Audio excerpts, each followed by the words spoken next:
It's your girl Bad Leg Kitty, or you can call me Kitty. Welcome back to my channel.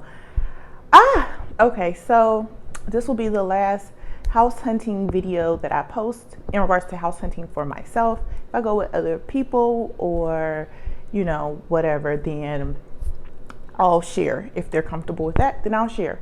So let's talk about it. I just want to let you know I did not pick this house. Okay, I just want to let y'all know, because everybody keeps like, well, which house did you pick? Which house did you pick? Which house did you pick? I didn't pick this one.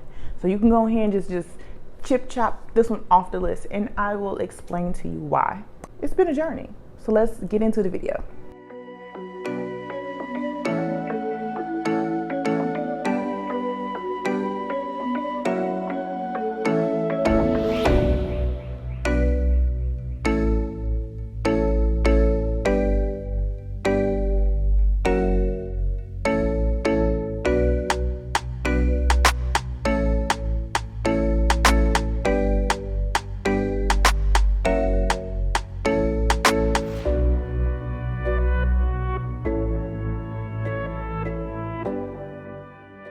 This house is 18,000 Mexican pesos. It's in a Privada, 3 bedrooms, 2.5 bathrooms, and it has a beautiful backyard. It has an open concept living, dining room, kitchen, and great views to outside.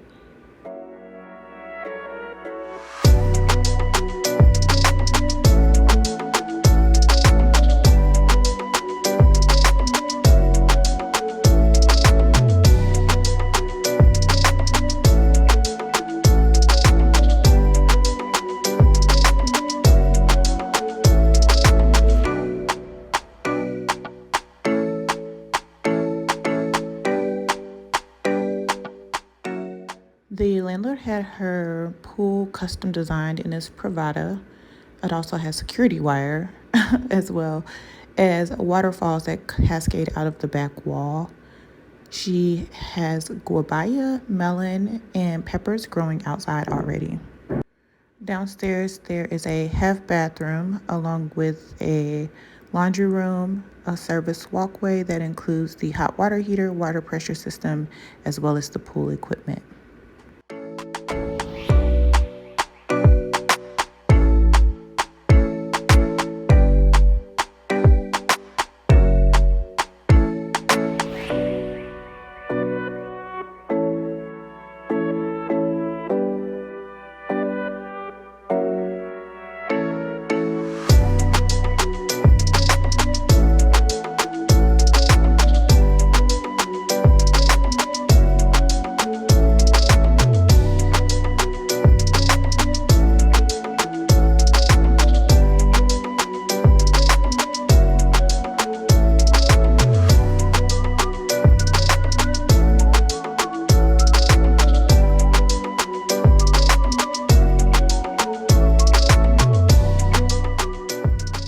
Back inside, we went upstairs to view the bedrooms. The bedrooms were an okay size. I would prefer they be bigger. Also, the primary bathroom was quite small.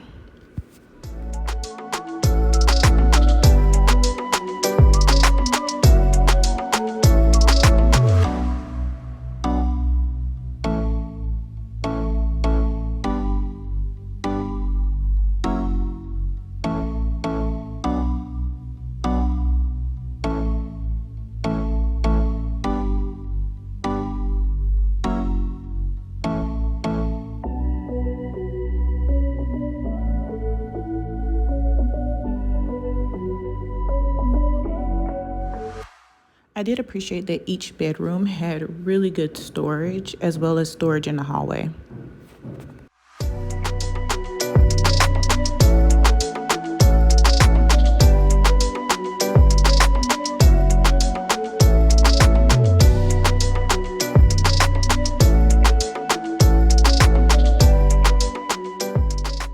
Okay, for anybody asking, no, I did not choose this house. I didn't choose this house. Although I met the owner while I was there, she seemed really cool. The house was in a great Privada there are other expat families that live in this Pravada, and it seemed very family friendly. Like everybody seemed to know everybody's name, which is cool. And they talk about how it's a large number of kids, and kids are out in the street running around. I was like, wow, this is great. This sounds like a good plan. And so we were in there, and I just also want to say that the realtor I have been recommending is not the realtor that took me to this property. I went with another realtor. I will not mention her name. I will just say I will not be recommending this realtor, and I don't know. So let me just tell the story. So viewed the property or whatever. It was sent to me at 18,000 pesos. When I moved here, that was like the top of my budget. And that means I would get every single thing that I wanted on my list. My needs will be met and all my wants, right? But this was also like 2 years ago when I was looking. I worked with a different realtor initially, and when I flew in, she was supposed to have this place lined up, and then all of a sudden, I needed to have 22 or 24,000 pesos, which last year getting here, that was crazy, right? To get what I wanted and what I needed. So this time going around, 18,000 pesos, if you look at it with the market, 18,000 pesos may not get all your wants and your needs. For some people, I definitely was looking to take a step up. I definitely was looking to elevate my house with this move. And I think I did that, but that was one of the, the goals. If I have to move, it's definitely going to be a move up, not a move down. So I, went and looked at this place in a Pravada, everything with a different realtor. It told me 18,000 pesos. I get in there, I view the house. The house is cool. It's a really nice house. The backyard is beautiful. Owner is a plant lover like myself, has tons of things growing. You can tell that it's family oriented, the way it's set up and the way it's laid out. So I loved all that about it, right? Got great light. It was great. We went in midday and the sun was setting. It was just right in there. I was like, okay, this is good. After viewing the property, I get home and the realtor is telling me, oh, there's 2 other people looking at this property, and you're gonna have to make a decision quick. After I had agreed that I was looking at another property, and then I would make my decision after I looked at that property. And she says, oh, okay, because there's 2 other people that are interested, so I know you're interested, you need to. And I was like, no, I'm good, right? Like, don't do that, right? So I viewed the other property. I'm like, you know what? This is the one I want anyway. And I went with my friend, right? Because we wanted to check it, right? And I'm gonna give you the list of the things that we checked at that property right after I tell this story. And I went with my friend, and she's also looking to move in a few weeks. And so she was talking to the agent who listed it, not my agent, but the agent who listed it. He's the one who opened it up because my realtor was with another client. And we were in the car, and she was telling him, and he was like, oh, okay. So he reached out to whoever he works with, and they discussed it and everything. And he said, okay, this is what I got. And the woman was saying on the phone, I have this house in this Pravada, this many bedrooms, pool, da da da da da da da. I was like, oh, okay, that sounds nice. That's a nice Pravada. I was looking over in that Pravada the other day, right? But the number was 16,000 pesos, right? 16,000 pesos. Okay. So I'm like, okay, she's saying it's 16,000 pesos. Sends a picture. I see the picture because the realtor is driving. So I see the picture. The backyard is so telling because the realtor specifically said when we got there that the landlord custom did her pool. So if you ordered a pool that comes with the house build package, it's a smaller pool. She wanted a bigger pool, and it's very nicely laid out, beautiful with waterfalls, da da da da. And she was saying, you know, that she custom did it herself, right? And got all this green space and everything. Like I said, she's a plant lover like myself. And I was like, now, ain't no way somebody else got the exact same custom build pool, right? I was like, interesante. Okay, that's interesting. We gonna move on. And I'm on Facebook because I have one sofa because that's all that fits in my living room at the time. However, the space I'm going to is a little bit bigger, so I would like to add 2 chairs to this. So I'm looking online to see what I can find that's gonna, you know, go with my vibe. And just so happened the house pops up for 16,000 pesos. Y'all, this is a whole week later, okay? 16,000 pesos, because it was 2 people interested and I needed to make a decision. But this house is now listed on Facebook Marketplace for a day. The woman who was also the owner of the house was saying that she was going to be moving closer to Centro, but she would be out in about a week. She could have the house available for me in about a week, because they were also painting the house when I went and saw it. So they were literally like shifting out. You'll see how, you know, it's kind of in transition or whatever. And so I'm like, looks like she's moved out of the house now and they've listed the house now. But these people, it was like this push to buy, right? Just like the same thing with the construction lady. Oh, there's no construction. I don't hear any construction. And it's people on top of roofs and XYZ, right? So really, buyer beware, okay? Like, use your good sense. Just because you're in a foreign country and you think that, you know, oh, well, maybe I don't understand. Listen, a lot of this has been real common sense for me, like in the process of just looking at it. Like, so I want to talk to you about things to look for, like when you're looking for a house and the questions to ask, right? So in regards to the neighborhood, I always opt, if you're not in a provider with security, if you're on like within just the residential neighborhood, have a gate out front of your house, like your own private gate that separates the sidewalk from the property line, okay? And I'll say that because here, sometimes in the neighborhood, people just come by selling stuff, offering stuff, and, you know, with that being said, you may get people on your door just all random hours of the day and night. You know, the random gardeners offering gardening services, people selling fruit, and you name it or whatever. It's part of the culture, okay? So that's one recommendation. 2 is, when you go look at the house, if you are really interested in the house, don't just look at it for like the shell of the house, okay? When you're looking at the house, turn the water on. If you have 2 levels, 1 level, turn the water on in the kitchen, right? Turn the water on in the kitchen. Go turn the water on in the bathroom. Then go upstairs and turn the water on in the shower, and turn the water on in another bathroom and flush the toilet.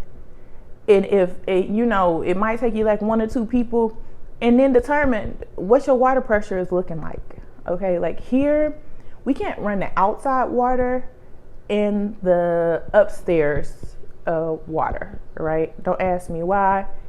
It just doesn't work, right? But you can run the upstairs water and the downstairs water. How often are we running outside water and inside water at the same time is not a big deal. But think about it. Also, you want to look and see, like, what is the shower pressure like coming out of the shower heads, right? So turn the shower head on in the master bathroom, and then go turn the shower head on in the guest bathroom or spare bedroom or whatever bathroom, and then go downstairs and turn the kitchen sink on. Yeah, go turn the kitchen sink on. I don't know what it is about the kitchen sink, but for some reason, if you're washing dishes, then you can't take a shower in some houses. So I don't know. Figure it out, right? A water pressurization system is only like $30, and it's only like, you know, $10, $15 USD, these USD numbers, to install, right? So, you know, things to take into consideration. Other thing you want to look at is go around and plug in like a cell phone or something into every single plug. I had my baby go around and check every plug. That's going to do 2 things for you. It's going to let you know if all of the plugs work, And B, you're going to be able to look and see how many plugs are in each room, right? Is there a plug in the bathroom? I know some people don't have plugs in their bathrooms. Some people only have one plug in a bedroom, one plug in the kitchen. Like, it's crazy. Go around and check, take your cell phone, plug it into every single plug and check. Because these are things that you don't think to check until you're already in the place, right? And then you're in there, and then you're trying to contact your landlord about XYZ. Be straight up and honest with them, okay? Because everyone knows leasing here in Mexico, like, a lot falls on the renter opposed to falling on the owner. Be straight up about it. You know, let them know, hey, you know, I do want this place. I'll put a deposit down or whatnot, but I'm not gonna clear no rent and, you know, go through until I see X, Y, and Z. If they say they're gonna put in air conditioners, ceiling fans, water pumps, new hot water heater, fixed floors, closets, or any of those things that typically don't come standard, if they're offering it to you as a perk, or they need to replace it or need to fix it, put your deposit down. I know a lot of people are in a rush to move, but put your deposit down and say, I will pay, you know, I will move in once things are done.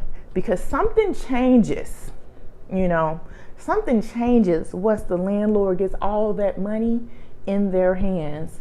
For some people, where I am right now, my landlord has been great. I mean, 100%, even in this moving process, they have been amazing. But every landlord is not my landlord. One of the biggest fears I've had about moving is like, Lord, what if I end up, you know, one of these sketchy landlords? The other questions that you need to ask is you need to know how your gas is set up. Whether your gas is a rooftop tank, which I have never seen, whether it's a rooftop tank, or if you will be responsible for those little cylinder individual tanks. I'll pop a picture up. All right.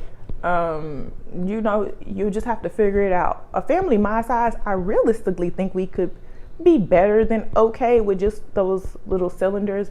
I don't really cook like that. I use an air fryer most of the time. And then the hot water runs off of gas. But a lot of times it's so hot that the cold water comes out hot. So you don't even need to add hot water in. But you need to ask those questions so you'll know what type of system will be in place. You'll also need to ask, who are your service providers in your area, right? I know this seems like you're asking a lot of them, but honestly, they want you to stay in the property and they're going to help you out. I haven't even moved in yet, and I have the gas, I have internet, I have my water is well water, so I don't have to pay a water fee, and then electricity or whatnot. So, you know, all these things are already, you know what I'm saying? They're already set in place, but you have to ask the questions. And, you know, it may feel uncomfortable, but having a solid real estate advisor who like really will go to bat for you, because every time I've had a question and it's been the middle of the night, I'm sorry, Key. I know I work to the death. I just be like, you know, I'm sorry, one more thing. And I would ask her, you know, to reach out, and she would be like, oh, okay, it's this, that, and the third. It has really helped me because this move was so unplanned that I have been trying to like plan, just stay just ahead as much as I can as I go along. And she has been like such a major asset for me. I can't even say thank you enough to her for the work she's put into driving us around and everything. But back to the house. Other things that you will also need to ask, what are you responsible for, right? Also get your contract in advance. Don't go on the lease signing day and that's the first time you looked at the contract. Get the contract in advance. You can pay somebody to translate it for you, or you can take a picture of it and it will translate the words from Spanish to English for you. You may, you know, have to call somebody to go over it if, you know, because some of the words are going to be, you know, they're going to literally translate it. So it might look a little funny, but you'll want to know, what are you responsible for? If my water heater goes out, am I responsible for that? If the roof starts leaking, am I responsible for that? The electricity goes out, you know, on the left side of the house, am I responsible? You'll want to know what all you're responsible for. You also need to ask questions, especially in regards to like the pool. You need to know, how old is the pool, like pump or filter or whatever system you're on, and if it goes out, am I responsible for that? Because one of the biggest expenses can be like pool pumps and things like that, because not everybody here cleans pool, but not everybody services the equipment for the pool. Okay, the light for, you know, the system, things like that, right? These are all questions that you know, you'll need to ask about it. You also want to know, like, who do they recommend for pest control, right? Pest control, when was the last time it was sprayed for pest control? If the house has been vacant for a long time, just be honest, you're gonna see some spiders and stuff in there. You know, get pest control in there, get the house cleaners in there. Like, okay, can I have pest control? You know, can you have pest control come before the house cleaners clean it before I move in? These are all things that you gonna feel like a little uneasy to ask, because it's not common in the US to ask these questions. I'm realizing this video is getting very long, but I'm gonna keep going because I just want to share it with you. Another question you want to ask is about the water system, the cistern, or tinaco, I think is the actual word, where the water goes. You will want to ask, when the last time it was cleaned. Okay, if you have access to your roof, get up, take the top off and look in it yourself. Okay, if not, you know, ask them, say, hey, can you get it clean before I move in? Because I'm gonna tell you, sometimes it ain't been cleaned in 100 years, and that's the water that comes into your house. Ask if they're okay with, if you want a filtration system, ask if they're okay with adding filtration system. If there's not air conditioners, ask if it's okay in adding air conditioners and which walls you can put the air conditioners on. I know it sounds like a lot, it really ain't, because a lot of this stuff, if you ask up front, your landlord will be able to, either, if it's a good landlord, let's just say that, if it's a good landlord, they will be accommodating, because they want you to stay in the house and they want you to, you know, understand, you know, feel comfortable. Also clarify in regards to, can I paint? In my house, they were like, don't paint these columns here, and then I have 2 other columns. They were like, you can't paint them, right? They looked all nice and pretty, you know, when I got here, but these joints is dirty. And if you got a kid, it's like little hand prints all over it, and I hate it. And we can't seem to find a way to clean it, because it's a very porous material, so it's just absorbing the dirt. You know, that's a con about living here that I really don't like. But it's kind of cool looking, you know, if you into that type of thing. I'm not a fan, but you know, that was one of the things. I could not paint these. I can paint the walls. As long as I paint them back white when I move out, then that would be fine. So, you know, those are just all things to think about. I think I covered everything in regards to water, electricity. Figure out what your trash days are. Also, get all of your accounts. Okay, get all of your accounts. Your CFE, get a copy of the CFE bill, a copy of your water bill if you have to. That way you can have the account numbers, right? And then all of that stuff you can go online and you can pay yourself. All you need is the number, dates, or VCO, right? But that's all you need. Once you get that, then you can pay your bills yourself. You can set up the accounts online so that you're able to look and see. Your utility bills will not be in your name, okay? Your utility bills will not be in your name unless you own the house. As a renter, your utility bills will not be in your name. Say it again, y'all. Your utility bills will not be in your name. Just pay the bills, okay? Just pay the bills. The utility bills will not be in your name, okay? But get copies of that, all right? These are all things that you can ask your landlord, that you should ask. That I highly recommend that you ask your landlord, okay? And also for them to identify in the lease things that were in the house that are expected to stay in the house after you leave, okay? I did some DIY apartment flips, hacks, or whatever, because you know my style's kind of like Afro bohemian or whatever. So I did some flips, some thrift flips or you know, apartment friendly things to the house, and the landlord has asked me to leave those things. And she asked me after I had already took down one wall. It used to be the old background for my other YouTube videos. I had already taken down the peel and stick wall, or removable wallpaper. Yeah, removable. I had already taken it down. I was like, oh, my bad, I didn't know. But I left everything else up. You know, they like it, whatever, that's cool. Because somebody has already come and viewed my house, and I think they like the aesthetic and they want to roll with it, and I'm okay with that. That's between them and the landlord. That's it. You know, just ask questions. Don't be shy. Please be cautious, you know, who you use as a realtor, because, you know, just on this journey this time, the first time I had Cynthia, she, you know, I had a sketchy person that was trying to get me up to 24,000. I had Cynthia, and she came in below budget and got me everything I needed right where I wanted to be, and it has been amazing up until the construction started. But I really appreciate Cynthia for getting me into my first place and giving me just a great landing place to be here in Merida. And then I now appreciate Key so much, because she's taking me to my next step on my next leg of this journey here in Merida. Again, if you have any questions, comments, concerns, please leave them in the comment section below. Share with your friends, share with your cousins, share with your auntie and them. And thank you for watching. Until the next time, bye.